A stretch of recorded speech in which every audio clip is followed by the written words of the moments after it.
All right, let's get started with today's topic.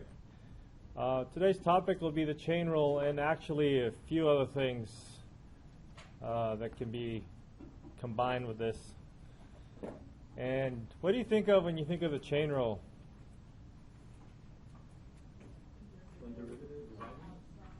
Derivative of the outside, derivative of the inside. So when we're talking about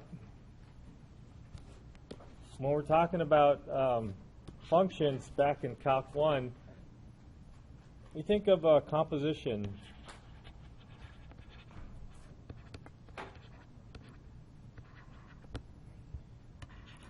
of two or more functions.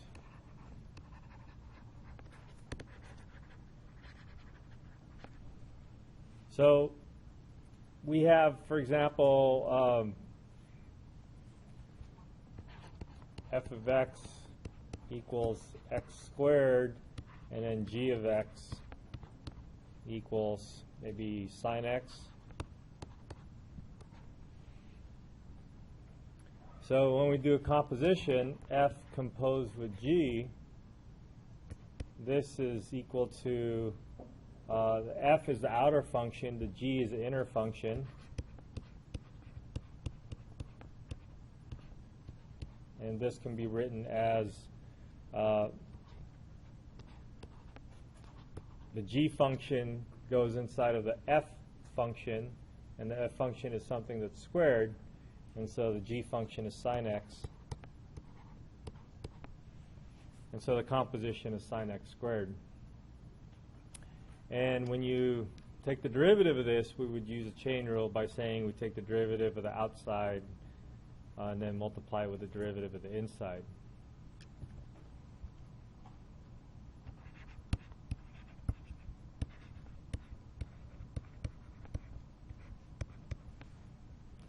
So it's the derivative of the outside, but it's a derivative of the outside evaluated with the derivative of the inside times the derivative of the inside. So this is our standard formula for the chain rule, and the derivative of x squared is 2x to the first power. But we don't want just f prime of x, we want f prime evaluated at g of x, and again g of x is sine. So it's 2 times sine x to the first power, and then the derivative of the sine function, the inside function, the derivative of g of x, is cosine x. So this is how we would do the chain rule. So somehow we have to imagine the functions that we're dealing with being composed with another function. So that in itself, I think it's a difficult concept. Before we can even think about taking the derivative, the whole idea of composition is already kind of strange. And so what I'm thinking about doing is maybe putting it in the context of an example or an application. So let's take out my surface again.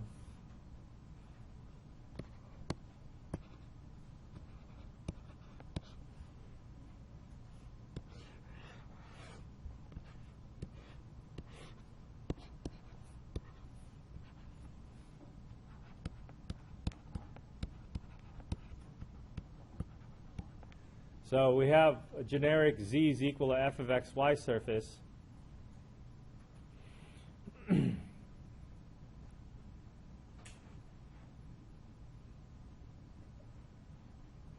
And to try to accomplish some sort of composition here, what I'm going to do is I'm going to draw a curve on the xy plane.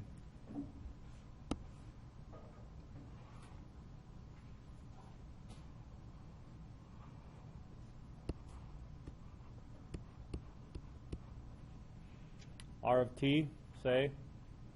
So R of t in the xy plane has two components, x of t, y of t.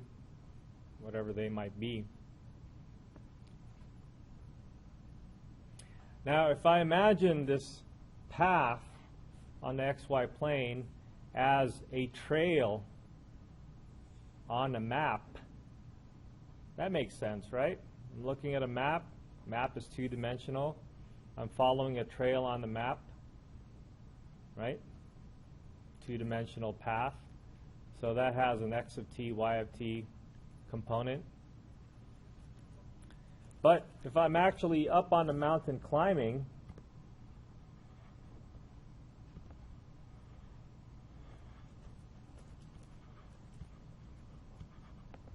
on the surface, I'm feeling the climb, or I'm feeling a change in height.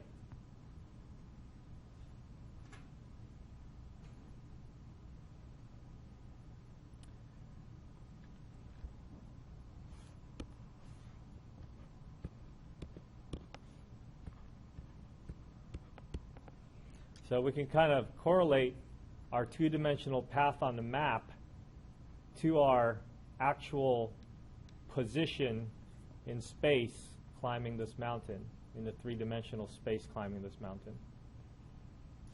Are we good with that idea so far?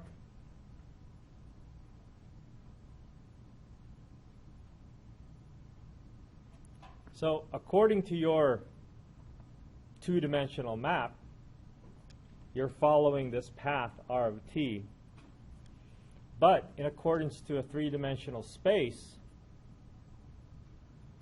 your actual path is slightly different.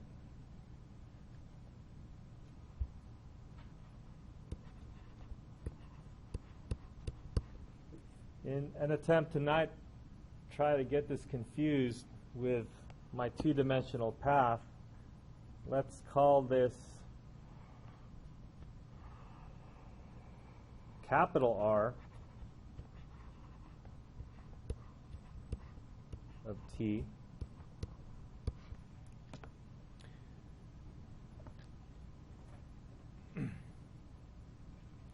So my question is, this is a parametric curve, a vector valued function, parametric curve in 3 dimensions,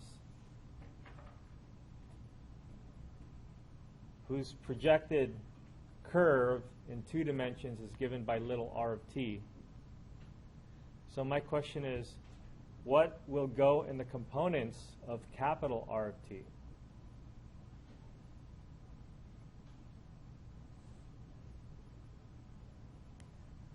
Get your thinking caps on.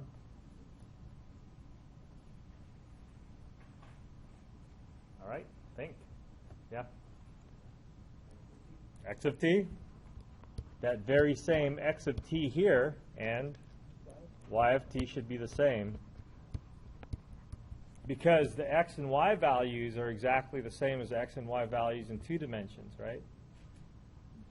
Now, in a flat 2-dimensional surface, you don't have a z. But if you're climbing the mountain, you do have a z. The question is now, so this is the more difficult part of the question, what is the z of t? Yeah?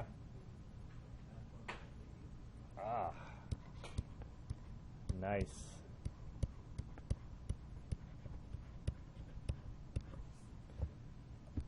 Another parentheses. Got to count your parentheses here. So this parentheses is for this, and then the big parentheses for the vector. That's it. Exactly it. And this is your composition.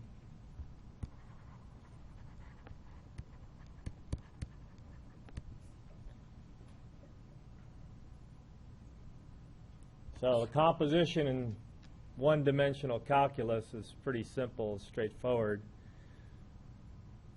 But the composition in 2 dimensions is a little bit trickier, a little bit more difficult.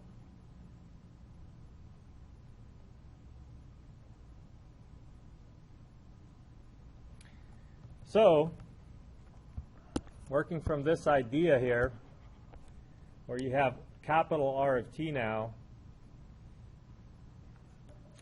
We might be interested in figuring out what the derivative is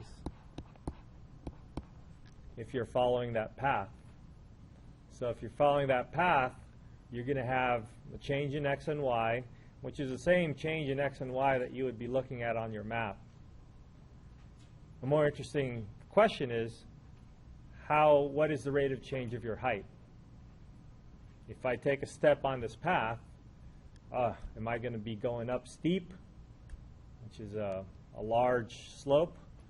Am I going to be going down steep? That's a large negative value, or am I going to be not going up and down so much, smaller value?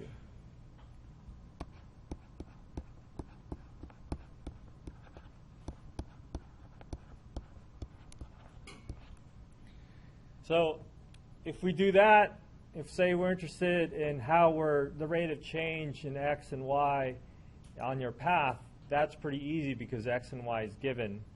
Now, if we want the rate of change in your height, the z component, this is the one that's going to be a little bit more challenging. Okay? So,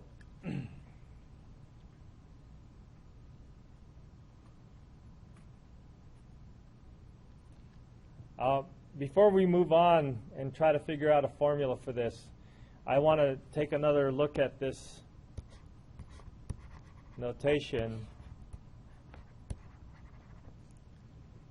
and to say that this is a composition, what are we composing? We're composing the f function with what? The x and y, but where's the x and y come from? Where's x of t and y of t come from? R. So we're really looking at the function composed with a vector valued function. Is that enough parentheses? Yeah.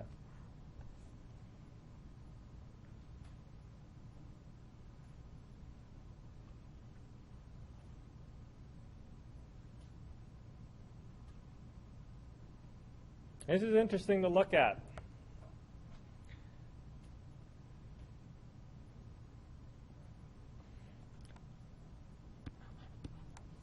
And sometimes it's nice to look at this from a functional point of view where we're trying to determine what kind of function this is and what kind of function should come out after you do the composition. So f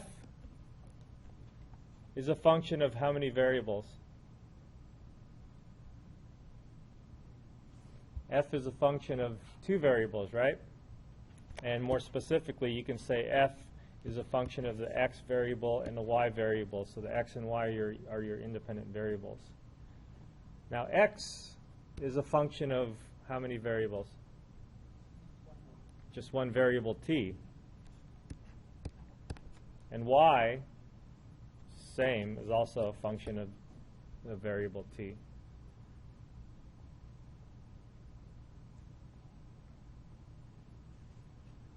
So drawing this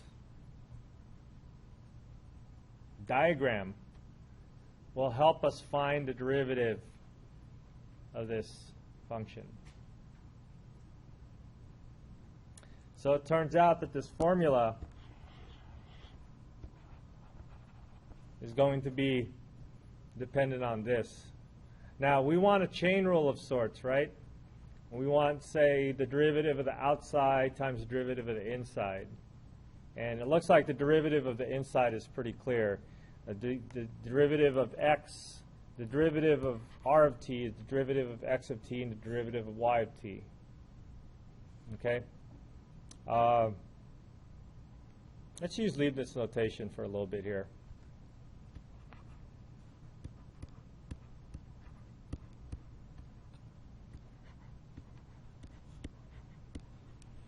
So I would label this in the diagram as dx dt and dy dt.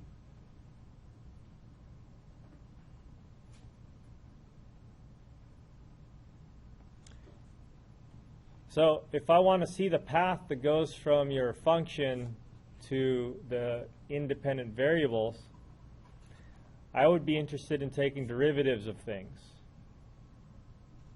So what's a derivative of f with respect to x? Well, we don't know what that is, so we'll just say df dx. Uh-oh. Are you guys writing with erasable pencils? Okay. Because I'm going to need to erase this because something's wrong with this notation. What's wrong with this notation? F is a function of two variables, x and y, and so these d's aren't the regular d derivative. You have to take the partial of that.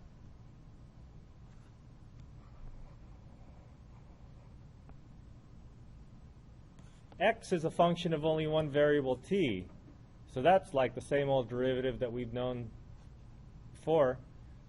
So that's not a big deal. But if you're taking the derivative of f with respect to one of these variables, it has to be the partial derivative of f with respect to one of these variables.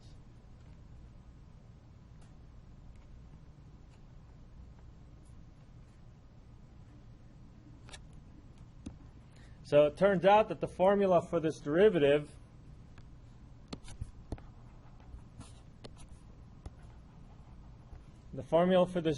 would be just the paths that are going through. So that would be the partial of f with respect to x times the partial of x with respect to t. No, not the partial, but the derivative of x with respect to t. Are you guys writing your d's differently now? You need to, because I need to see that on the test. The partial of f with respect to y times the derivative of y with respect to t. Yes? Yes.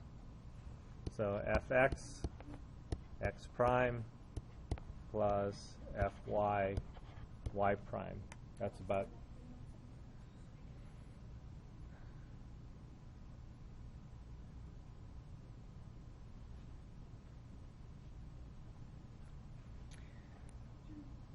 So either notation, it's clear that when you use the prime, you only have one variable. When you use a subscript, you have two variables, and you're taking partials. And with Leibniz notation, the partials are with the partial d, and then the regular derivatives are with the straight d.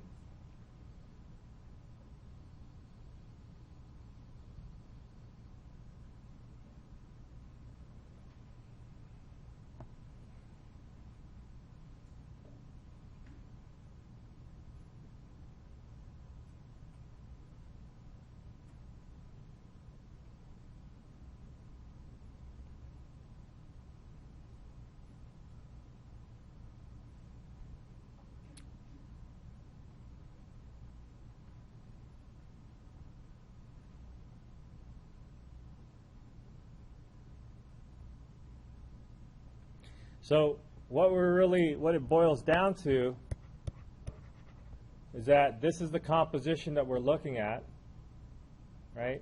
And we want the derivative of that composition. That's actually what goes in this spot. So what goes in this spot here is the derivative of this thing. But I want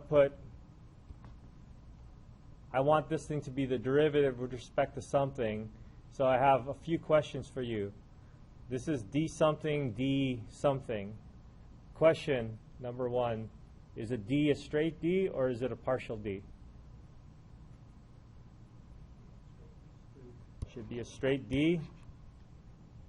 And what's my ultimate variable at the end? T, so I want the derivative with respect to t.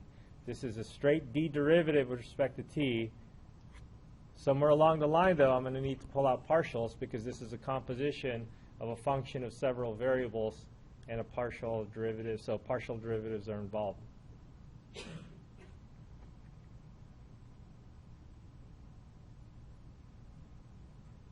So that's what goes in this little question mark business over here. It's really dz dt, right? So if you can somehow turn z into this, that's what z is equal to. So you're on the surface, you're restricted to this one two-dimensional path, and you're following the path. So the x and the y's are the same. The z is changing with respect to your surface. So this is one formula that's used with the derivative. Okay? So let's do an example. Good way to kick off your Monday, huh? Oof. This is some serious thinking here.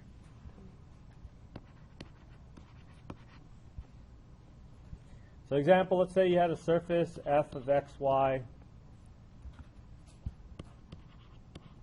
is equal to x squared minus 3x times y plus y cubed, or something like that. And let's make up a path that you're writing on in 2 dimensions. Say, I don't know, sine t comma square root of t.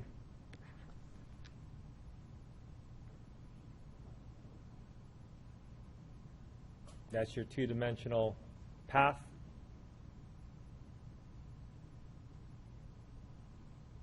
Now, if you want to find f of r of t, you want to find the derivative of that, d dt, a straight d.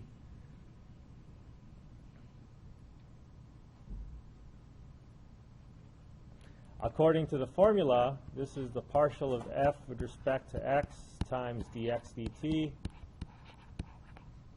plus the partial of f with respect to y times dy dt.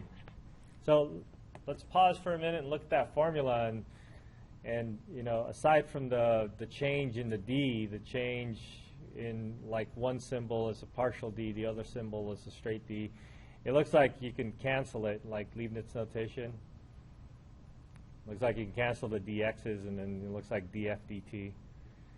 But then you know that you don't do that with Leibniz notation, and in one dimension, it's not that big of a deal. It looks like it always cancels, it always works out. But here, you see this, that if you think about canceling this, you have df dt plus df dt, which is 2 df dt, and that's where it doesn't make sense anymore.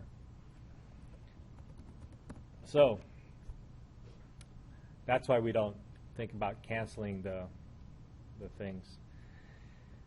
They just end up being nice formulas for the way they're set up, and when you start dealing with partial derivatives, it gets a lot more complicated. All right. So we need to find the derivative of f with respect to x, and then we find the derivative of x with respect to t. So we really just fill this in. The derivative of f with respect to x is 2x minus 3y. And then now the derivative of x with respect to t, derivative of sine is cosine t. Next is the derivative of f with respect to y. It looks like we're going to start off with a negative 3x plus 3y squared. And then the derivative of y with respect to t is 1/2 t to the negative 1/2.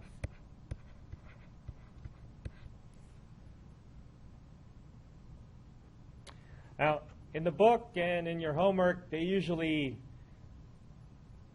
like this answer. Personally, I think it should change. All the variables should change into a t, since this is really a function of t. But I looked at you know, how they wanted things expressed in the book and actually in your homework too, and so I think they think this is fine. So I guess since this is fine, I'll be okay with it too. But realistically, you should replace your x's and y's with the proper x's and y's. That does take a little bit more work, but if you were to do it that way, this is your final answer. So the x gets replaced with a sine t, the y gets replaced with a square root of t.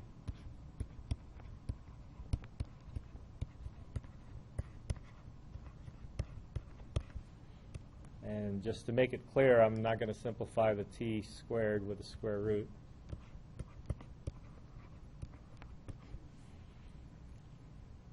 So now you have the derivative that's fully a function of t. Okay?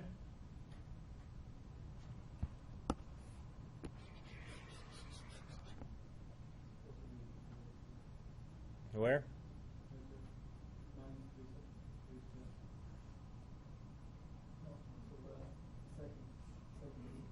Oh, thank you.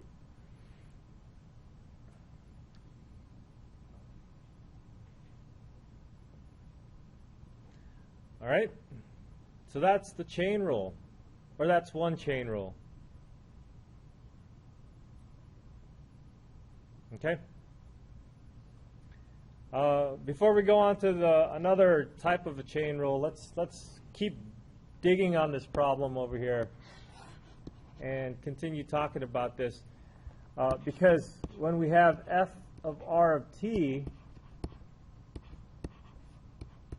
what we're saying is that we're going to put r of t in for x and y. So this is just another look, or another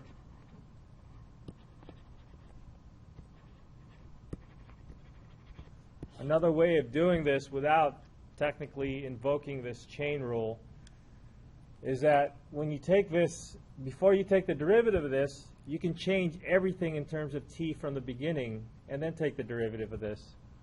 So not the derivative yet. This is the original function.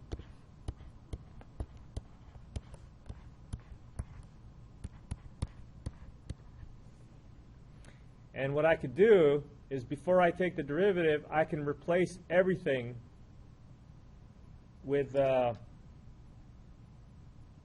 your r. So your x, your y, and your y values can go in there. Values, they're really functions. So your sine t, square root of t, and t square root of t to the third power. So now I really do have a function, and I don't want to call it f anymore, so just for the sake of calling it a name, I have another function that's really a function of only one variable t. And if I take the derivative of this, my solution may not look like this, but it should be the same. It should be equivalent. If you do enough simplifying on either side, your solution here, oops, I drew my arrow from here. If I were to take the derivative of this thing with respect to t, I'm not going to, but if I were, I should get pretty much the same thing up there. Okay? So this way over here, it's a more, let's see, it doesn't use that special formula that we just came up with. It does a substitution so that our function will all become a function of t, and then you just do the regular derivative that you've learned in Calc 1. So it turns out that this looks like it's just a special case of something. Okay? All right. Let's move on to other types of composition.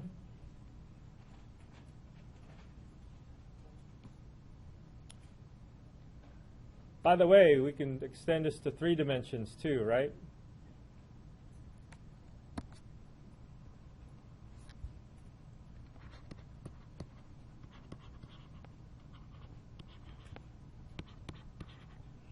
Let's say instead of a function of x and y, you have a function of x, y, and z, and that's being composed with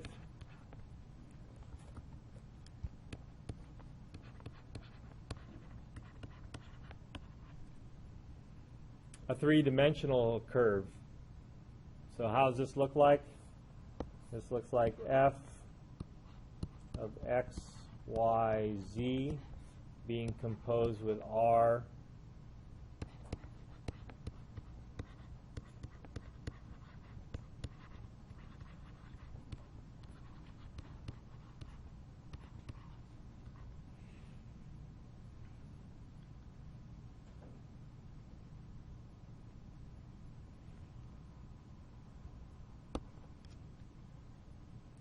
So I think that diagram on the side would be a good help to try to figure out how this is going to work for us. We start off with our function f, which is not just a function of two variables now, but three, x, y, and z. So we would draw a tree with three branches. And then each of these branches would go down to a single variable t. So I think last time I drew it going down, and then I would have t, t, t. But another way to express this is, because you're really just dealing with one variable t, you can have this going down into that one variable t. That's just a preference. It doesn't really matter how you want to do it. I think it's clearer the other way, because when you start having to write these partials and these derivatives, you have more room.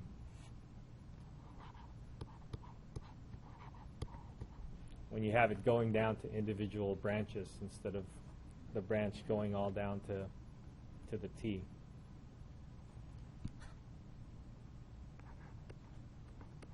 And then when you start running out of room, you start simplifying your notation a little bit. So it is going to be important for you to determine whether you're dealing with a partial derivative or a regular derivative.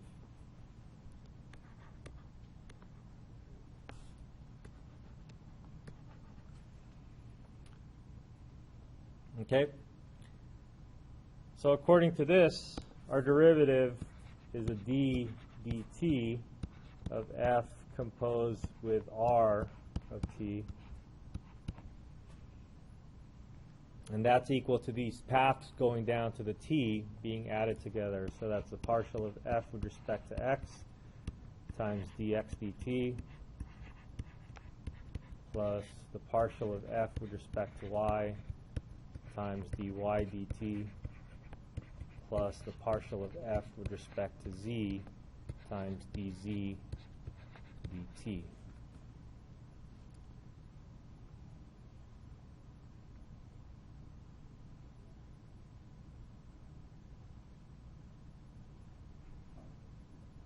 All right, well, this looks good and all. And I think half your battle would be trying to figure out what the form of your derivative is going to look like. In this case, it looks like this. And then the next half of your battle is try to just find derivatives and make sure you don't make any silly mistakes. All right. Let's stare at this for a moment and see if we can, does this look like a vector operation that we might be familiar with or we might know? Dot product of what? I mean, yes. Of what? Of two vectors.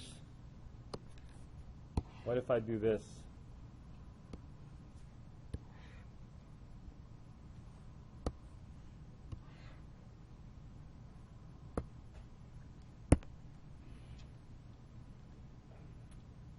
So this really looks like a dot product of two vectors, right?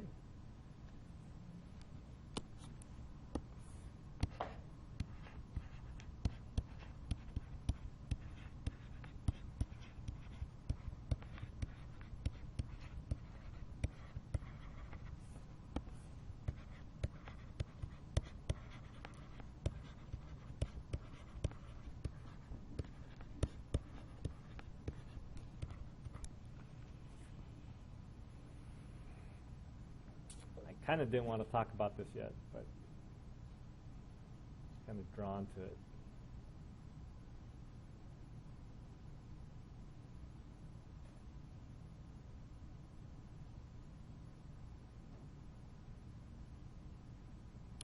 Anyways, that blue vector, the second vector, is what?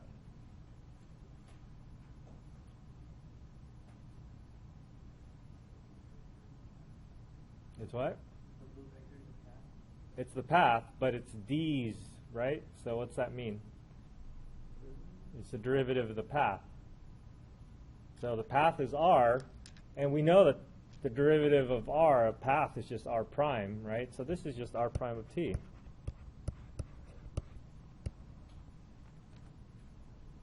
Now the question is, what the heck is that green one? So let's take this opportunity to take this vector over here and give it a definition.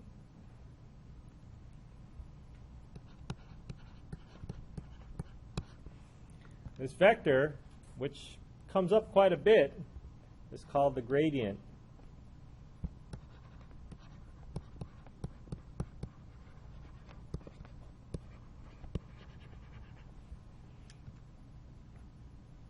Gradient. I guess if you're like an art person, you know that the gradient is like a change of things, but has nothing to do with that gradient. Notation uses an upside down delta, a triangle, and then the function that you're taking the gradient of.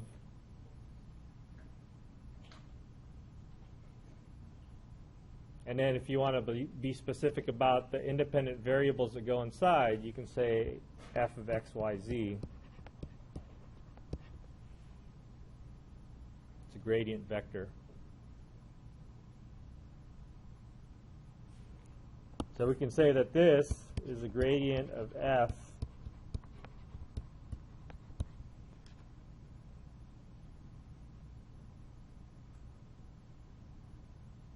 Are you guys taking notes in pencil? No. Sorry. Scratch it out. Because this is actually evaluated at the r function. This is the xyz that you're putting in is the xyz that comes from the r. I suppose you didn't have to scratch that out. You could have left that there.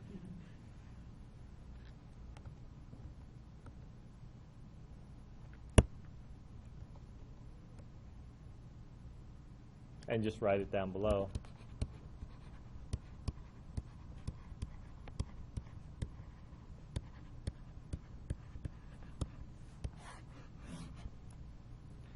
And we could have written this on the previous page, in previous pages. You can see now, if you look at this formula of the, quote, chain rule, and we look back at the very first thing that we did, where we kind of went flashbacking to Calc 1, this is the formula for your derivative. It's the derivative of the outside evaluated at the inside times the derivative of the inside. If you think about that idea, it applies directly to what we're doing. Except when we say derivatives now, idea of derivatives gets a little bit stranger in the higher dimensions. So in this case, a derivative of f, which we'll call the gradient, evaluated by the inner function with the inner function, times, except it's a dot product, the derivative of the inner function. So it looks just like, well, not just like, but it looks a lot like that formula for the chain rule that we learned in Calc 1. Makes it a little bit neater. Okay? So we're going to have a lot more to say about the gradient vector. But for now, let's take a look at another example. Not another example, another scenario. So,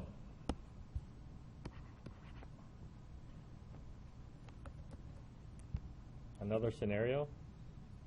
Doesn't sound right. Another example? I know I was going to write example, but it's not really an example.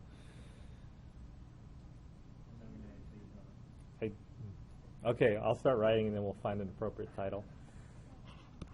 Another something. So let's say now we're back to going from f of R2 to R.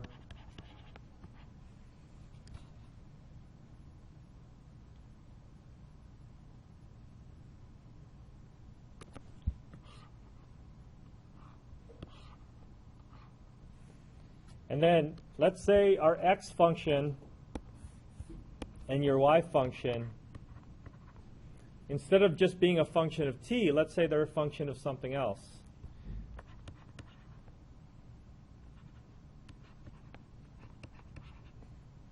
Instead of just a function of t, let's say x is a function of, which one is first, s or t? T, s, t. S comes first, right? S and t. Let's say x is a function of two variables, and similarly y is also a function of two variables.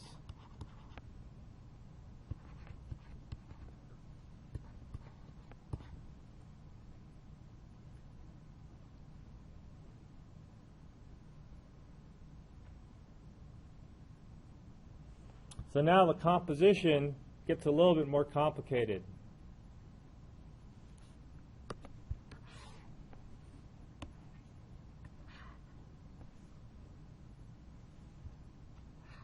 Anybody know who that guy was?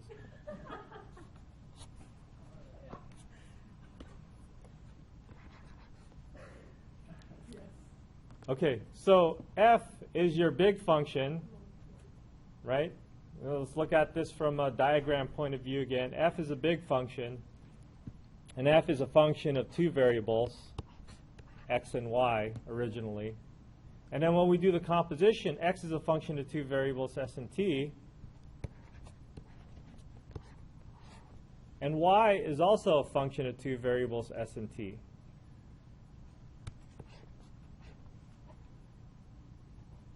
All right, if that looks a little too confusing, I think it kind of looks cool, but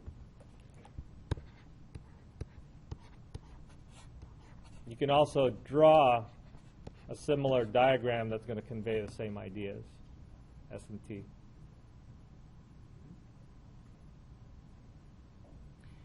Now, f, looking at this from the big picture point of view, f is eventually a function of two variables, s and t. Right? Originally, it was a function of two variables, x and y, but x and y are each functions of two variables, s and t. So f is eventually a function of s and t.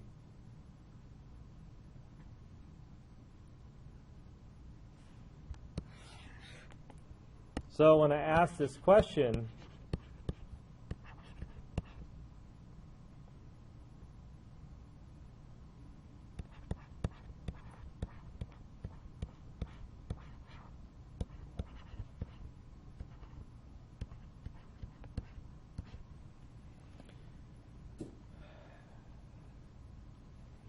is this the correct question to ask?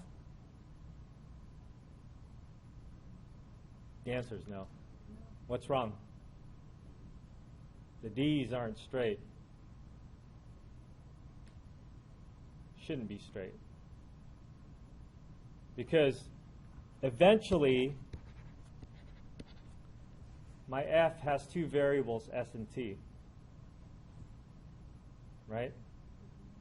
So that's on the same level of independent variables, s and t. If I want to take the derivative with respect to t, then these d's should be partial d's. Now compare this diagram and this d notation with the previous problems that we've been doing.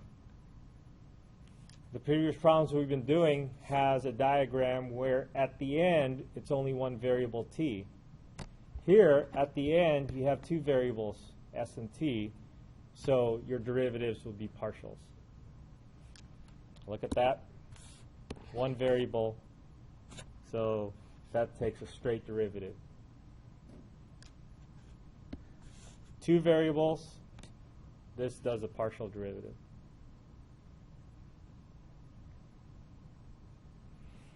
So now if we just mark up our diagram,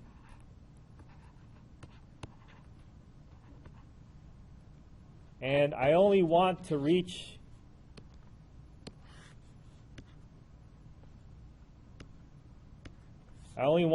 the t's. I don't care about the s's at this point. Maybe you'll have to find it when you're doing your homework or something. But when you take these derivatives, they're all partials because each of these functions are of functions of two variables. So I'm going to do a subscript here just to make things a little quicker. So your derivative would be the partial of f with respect to x, partial of x with respect to t, plus the partial of f with respect to y, partial of y with respect to t. And we don't care about the s's because we're not taking the derivative with respect to x. S, we're taking the derivative with respect to t.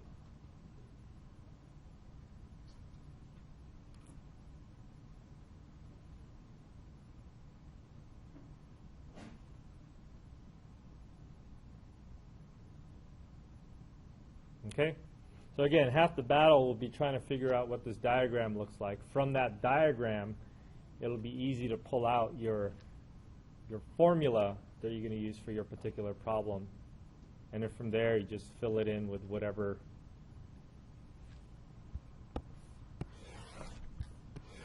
So what's the title here? Another scenario.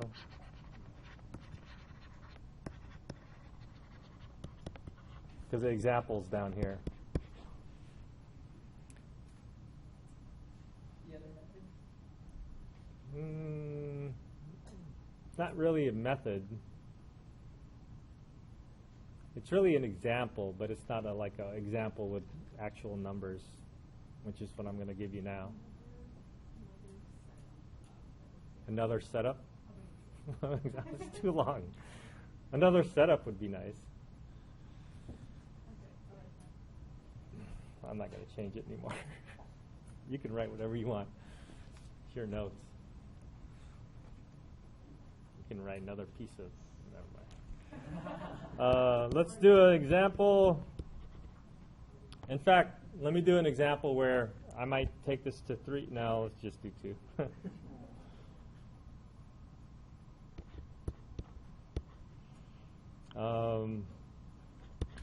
X to the third minus 2xy to the fourth.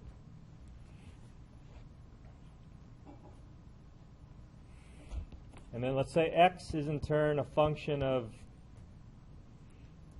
r and theta.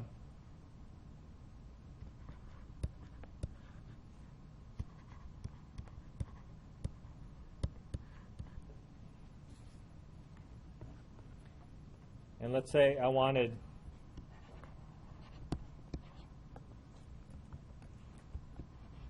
the partial of f with respect to r.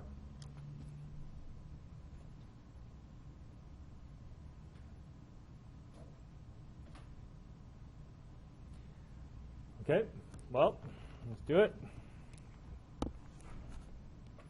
F is a function of x and y. X and y are functions of r and theta. I'm going to write my diagram a little bit differently from up there, hoping you can work it out either way. Now the partial derivatives that I need is I need to get to r, so I need to go from f to r, and then so this is fx, and then x with respect to r, fy, and then y with respect to r. And I don't have to find the derivative with respect to theta, so I'm not even going to bother with that. Okay. So a good way to start is to get your formula down that you just came up with based on your diagram. I want the partial of f with respect to x times the partial of x with respect to r. And then my other path is a partial of f going through the y, partial of y with respect to r.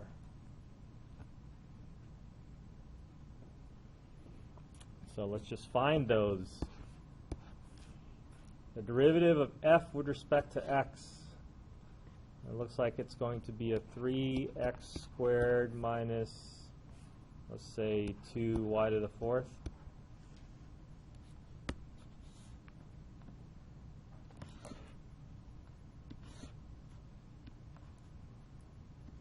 What's wrong with this? All right.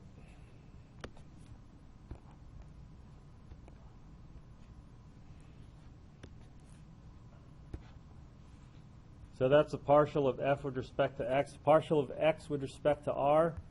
R is a variable, and cosine theta is a constant, so that's just cosine theta. Partial of f with respect to y. The x cubed is gone. I have a minus 2x. Oh, I need to multiply that 4 down, so that's 8x y to the third. And then the derivative of y with respect to r is just the sine function, sine of theta.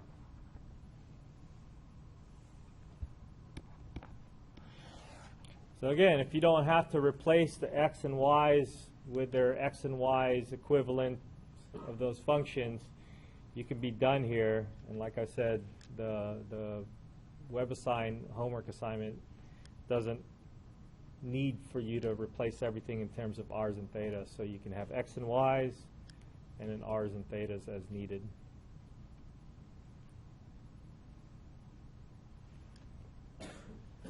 Okay, how's that sound? So a good thing to do is to make sure you got your diagram down so that you can get the idea, get the picture of how this thing looks like.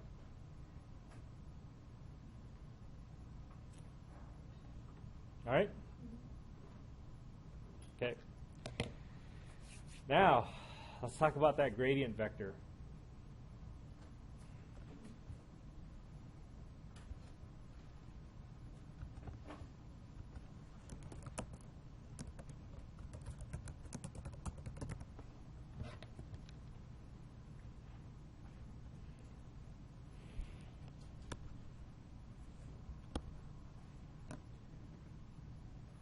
So depending on what your f is, if it's going from R3 to R or R2 to R, that'll determine the dimension of your vector.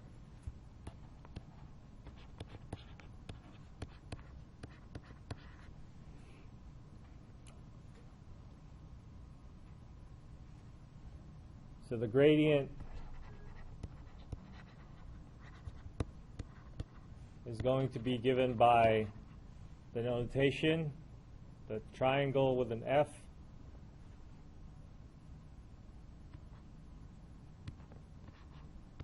and that's the partial with respect to x, partial with respect to y. And then if you're in 3 dimensions, by 3 dimensions I mean if your input is a 3-dimensional vector, your gradient is going to be a 3-dimensional gradient.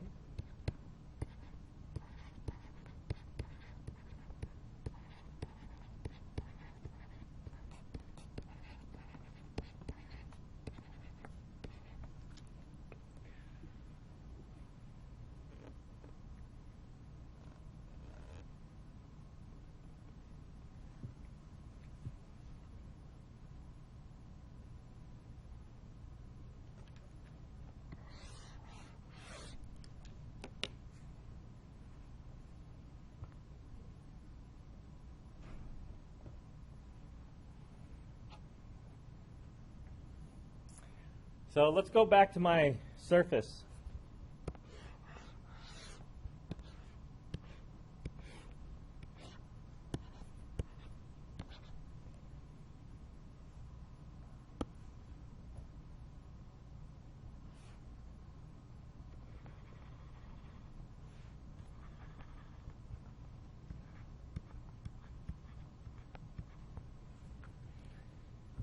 And the map, remember, is down on the XY plane.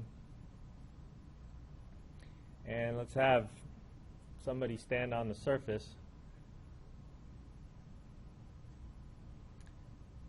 And then we had you going in a particular path, right?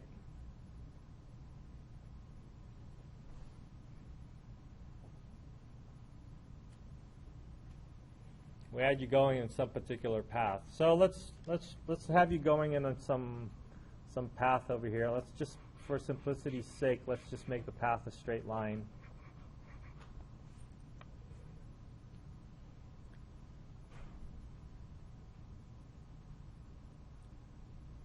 So when you're going along that path, you're on this surface, and your height will change. So when you're on the side of a hill, right, depending on which way you walk, you could possibly be going up or going down or not moving up and down at all. So there's a lot of different ways to go. So if you follow a path on your map, you know, you're on this mountain, you're following the path on your map, you might be curious to see what your rate of change in height is equal to. So you kind of understand the issue?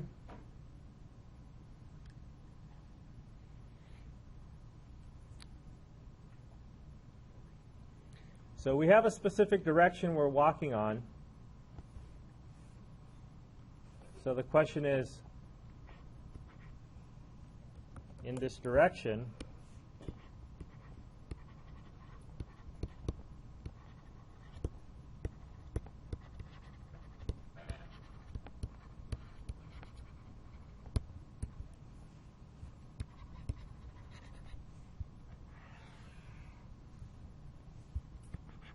how is your height going to change?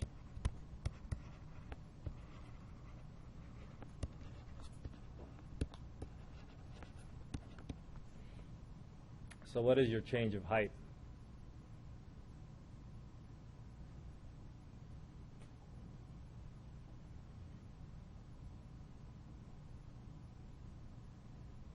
Now,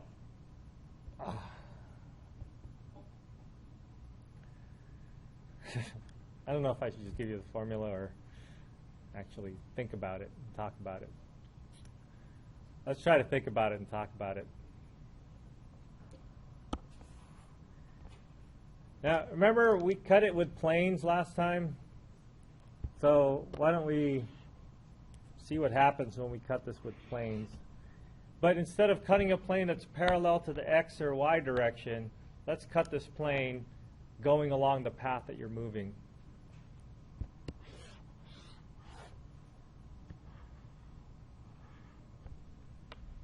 Okay? You guys should be all pretty savvy about this plane cutting business, right? Sure.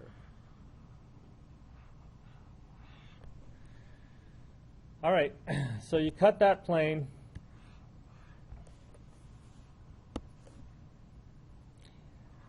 When you ask that question, what is the change of height, you're really looking at the rise over run business, right? Slope.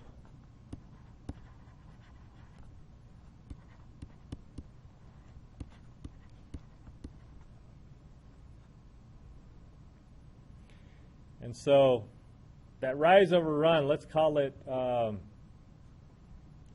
M for now. I don't know if I want to call it M. Is it okay? Let's call it M for now.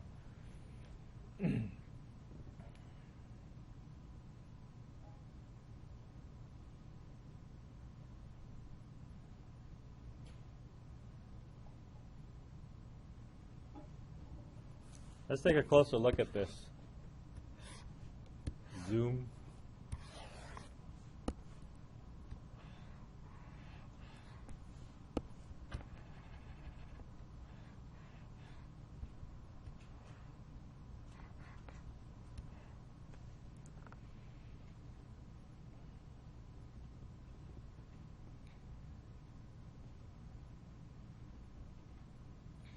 So remember find the slope of this thing?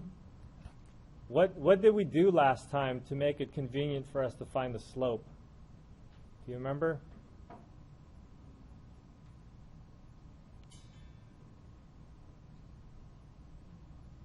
What did we make? We made 1 somewhere, right? We made the run equal to 1. And then that would allow the height, the change here, to be exactly what the slope is.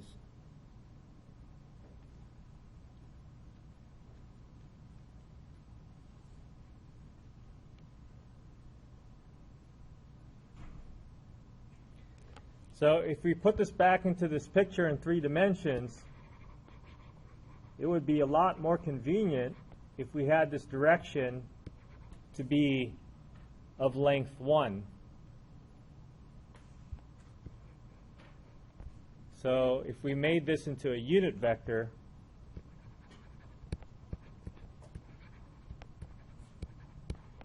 I'm going to call it unit direction, then it's going to make it easier for us to do our calculations. So that unit direction gives us the direction in which we're moving, and it's a unit vector, right? And so if you imagine that coming from a path, and this is the direction that you're moving, we can almost describe this as r prime of t. Right? If your path is a straight line, then this is just the unit direction that you're moving, so the derivative is just going to be whatever that direction is. So then the rate of change in z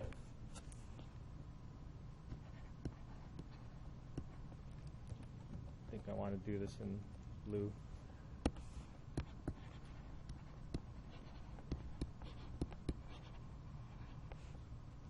This is change is given by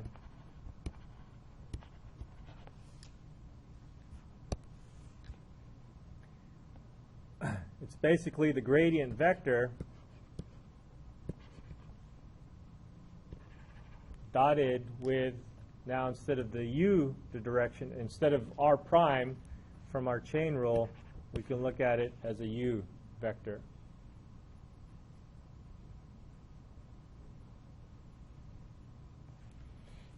I don't know if that came out as nicely as I intended it to.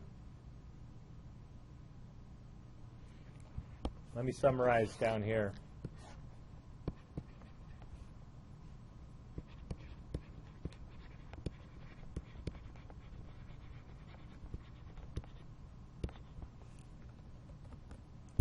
This is called a directional derivative.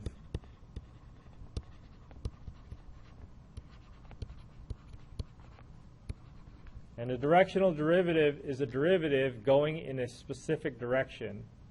So the directional derivative of f in the direction of some unit vector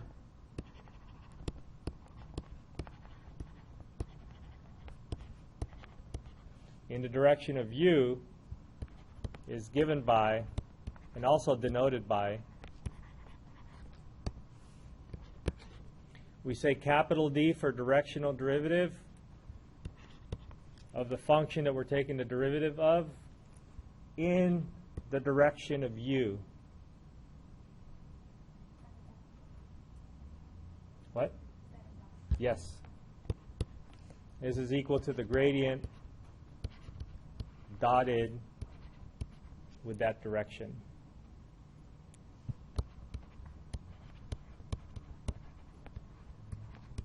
So remember that the gradient is a vector and the u is a vector. So if you take the dot product of that, you're going to get your directional derivative. So this kind of comes from the chain rule, and if we really want to look at it, it really does come from the chain rule if you look at it as a line, as your path being a line.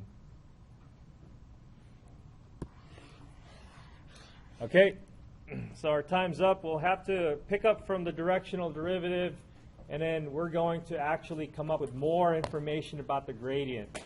So there's a lot of information being thrown at you in this chapter. Okay, we started off nice and easy with functions and then maybe limits and stuff, but then this gets a little heavier, so we really want to soak this in. Look through your notes and try to do your homework. All right, see you guys tomorrow. Quiz tomorrow.